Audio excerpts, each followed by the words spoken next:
It is the 11th of September, 1978. In a sealed hospital room in Birmingham, England, a 40-year-old woman is taking her last breath. She is not dying from cancer. She is not dying from heart disease. She is dying from a disease the world had been told just 1 year before no longer existed. She is dying from smallpox. And somewhere below the building where she worked, through a ventilation shaft no wider than a man's arm, something invisible and ancient had crawled out of a laboratory, found her, and killed her. Her name was Janet Parker. She would become the last person in recorded human history to die of the most feared disease our species has ever faced. And the chain of events set in motion by her death would save 500 million lives. To understand how we got here, you have to go back, not decades, not centuries, you have to go back 10,000 years. Smallpox is older than civilization. Archaeologists found its telltale scars on Egyptian mummies dating to 1100 BC. Ramses V likely died from it. The Roman Emperor Marcus Aurelius lost a third of his empire to a plague that historians believe was smallpox.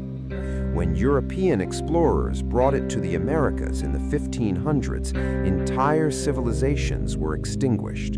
It killed emperors, queens, and commoners with equal contempt. In the 20th century alone, the disease killed an estimated 300 million people. When it infected you, it did not simply make you sick. It erupted across your entire body in dense, fluid-filled pustules. It burned through your skin, your throat, your eyes. Survivors were often left blinded or scarred beyond recognition. In children, it killed 3 in every 10. In some outbreaks, it killed 7 in every 10. For 10,000 years, humanity had no answer. Then came the beautiful mistake. In 1796, an English country doctor named Edward Jenner noticed something that everyone else had overlooked.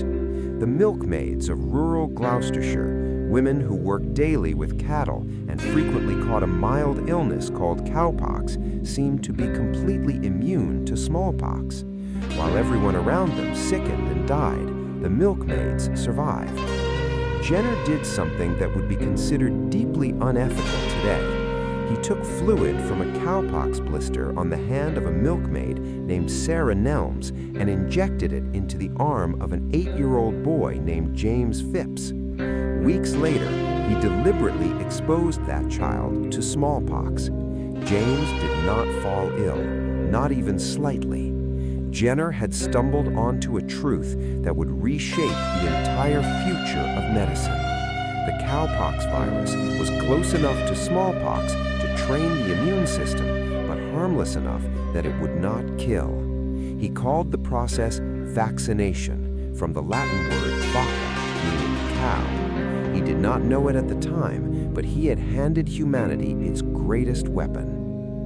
For the next century and a half, that weapon spread slowly across the world. Nations with vaccine programs saw their smallpox death rates plunge. Nations without them continued to bury their children. By the 1950s, there was a growing belief that total eradication was possible. And in 1967, the World Health Organization launched one of the most ambitious public health campaigns in human history. Their goal was unprecedented. They would hunt smallpox to extinction. Thousands of health workers fanned out across Africa, Asia, and South America. They carried vaccines through jungles and across deserts. They worked in war zones. They negotiated with warlords. They kept going when the world stopped watching. They vaccinated hundreds of millions of people. On the 26th of October, 1977, a hospital cook named Ali Mao Malin in the small Somali city of Merka became feverish. He was diagnosed with smallpox. He recovered, and he was the last human being on Earth to contract smallpox naturally. The world barely noticed, but in the corridors of the WHO, scientists allowed themselves quietly to believe they had done it. They had not quite finished. In London, at the prestigious London School of Hygiene and Tropical Medicine, a small laboratory was still growing live smallpox virus in egg cultures. Scientists believed continued research was necessary to protect against any future emergence of the disease. Safety precautions, however, were shockingly inadequate. Technicians were harvesting live virus on open laboratory benches with no containment cabinets. In March 1972, a young laboratory assistant who worked in the building contracted the infection simply by observing the process from nearby. She was admitted to hospital before anyone realized what she had. She survived, but two visitors sitting in the same open ward, Mr. and Mrs. Thomas Hurley, who had come to see a different patient entirely, contracted smallpox from her and died. Two people, dead from a disease that was supposed to be nearly gone, killed by proximity to a laboratory that should have known better. The inquiry that followed condemned the school's safety procedures in unmistakable terms. The warning was issued, it was not fully heard. In Birmingham, another laboratory was still active.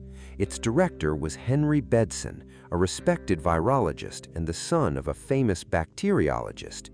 Bedson had applied to the WHO for permission to continue his smallpox research as the world pushed toward final eradication. His application was rejected. The WHO wanted as few laboratories handling the live virus as possible.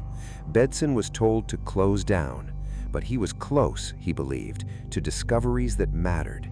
He kept working, quietly, against the clock. His laboratory did not meet legal safety standards.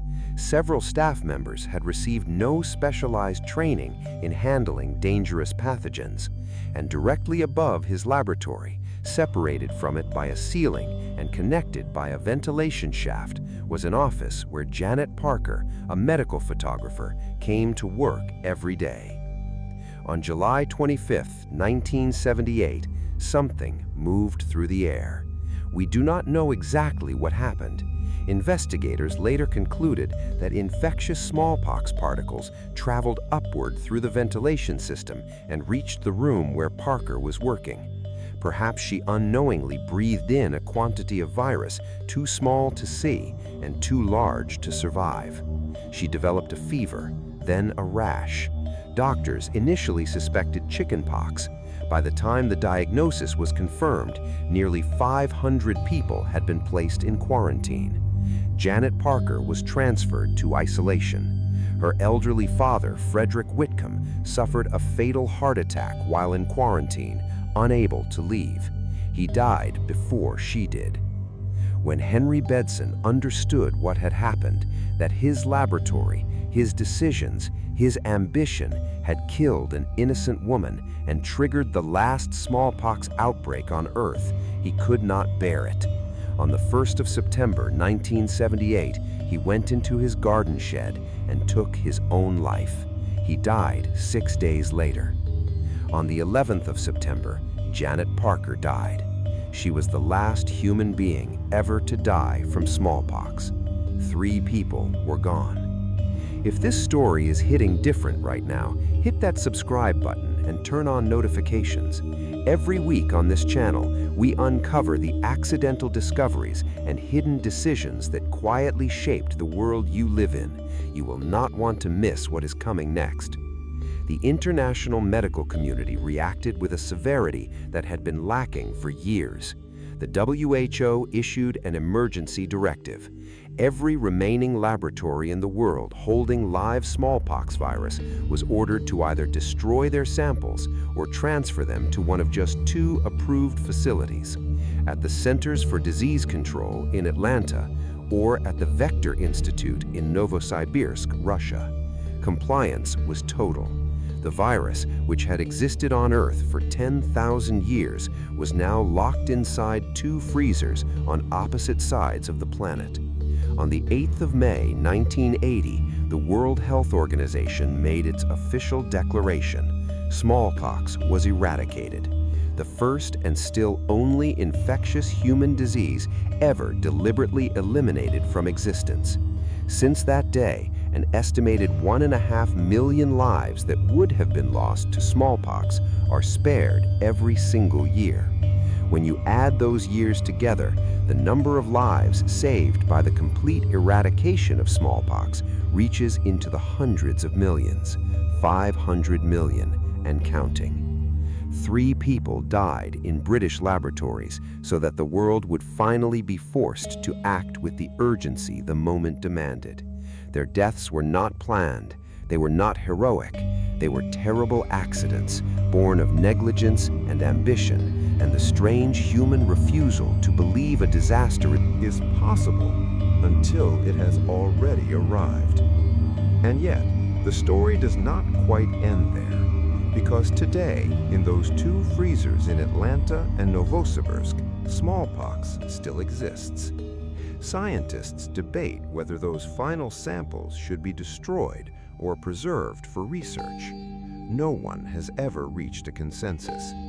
No one has destroyed them, and no one can say with absolute certainty that they are the only surviving samples.